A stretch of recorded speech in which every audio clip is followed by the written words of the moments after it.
Hola, muy buenos días. Muchas gracias.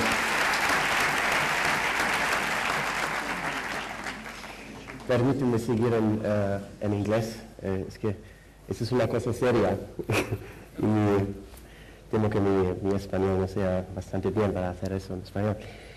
As Javier has said, I'm the founder and coordinator of Exopolitics Germany, and let me just try and get this microphone right. Exopolitics Germany is part of a global network of exopolitical initiatives which now exists in 17 countries around the globe, on each of the world's continents actually.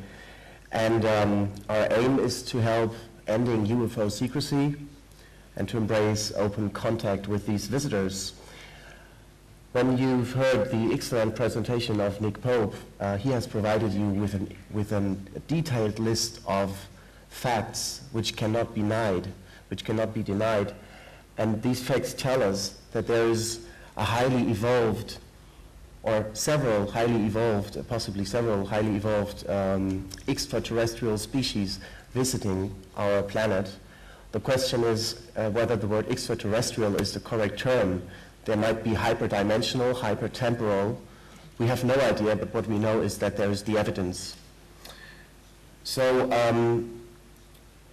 the Exopolitics network actually exists because politics does not confront this issue. And we live in a world which actually, I mean, look around, you know.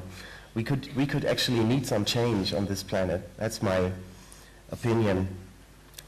So we want to help ending UFO secrecy because mankind has obviously still a lot to learn. And the first thing we will learn from the presence of these visitors is that we are obviously not the crown of creation, and that there are things that we have not known so far.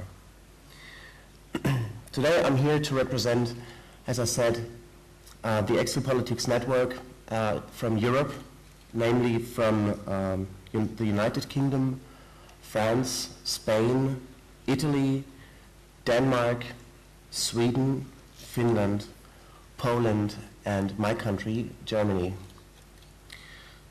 Politicians have been very reluctant to deal with the UFO-ET issue in public. There were a few decisions and movements on the political scene, on the political stage, like in 1978 when the United Nations General Assembly recommended in its decision 33426 the establishment of an agency of the United Nations for undertaking, coordinating, and disseminating the results of research into unidentified flying objects and related phenomena.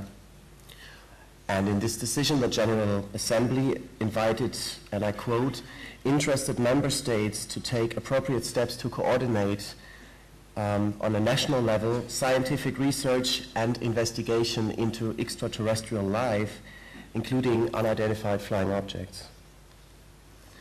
But now we have 2009, and as you might know, there is still no such agency in the United Nations, even though we have this very impressive list of physical evidence that Nick Pope just talked about.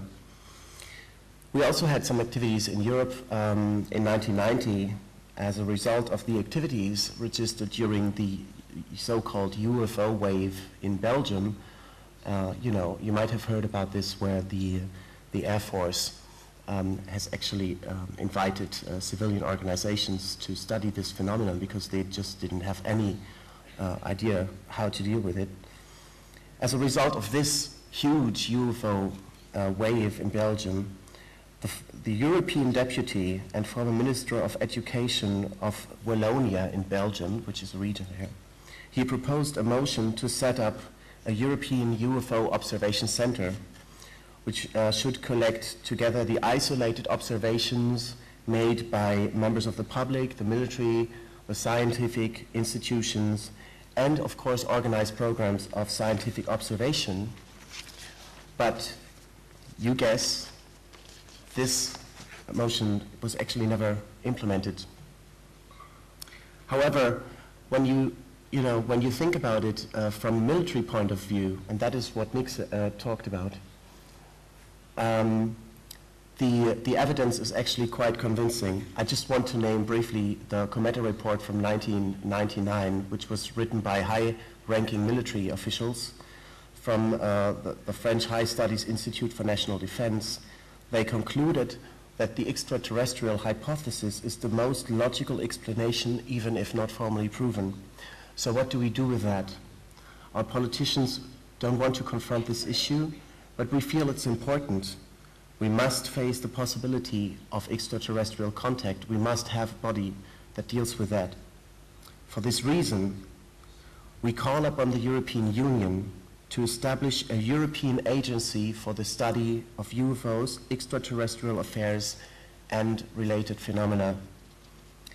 This agency should collect and study onto one database UFO files from different national space agencies, defense departments, and other official European entities collecting UFO data.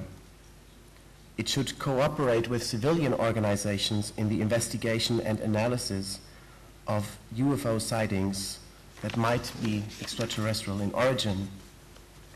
It should establish simple and reliable procedures for residents of the European Union to report to European and local government authorities any sightings of or contact with extraterrestrial life or artifacts. It should sponsor scientific studies into evidence concerning UFOs and extraterrestrial life and disseminate it in a way, its findings in a way that educates the general public. It should also explore the feasibility of advanced technologies demonstrated by UFOs in resolving global environment, climate, energy, poverty, development, and health problems. Our declaration will be available as a full text shortly on the internet and as in written form. And we invite you all to take part in this. We will provide a list where you can actually put your name on it and sign and take part in this declaration, because we will present it as a petition to the European Parliament shortly after this European Exopolitik Summit has ended. And we do this because we believe that the evolution of mankind is way more important than preserving current power structures, which might be covering up the facts about the alien presence and leaving us in the dark. So it's time for us to accept the facts and to think about what the extraterrestrial presence really means for us, for each and every one of us, for mankind. Thank you.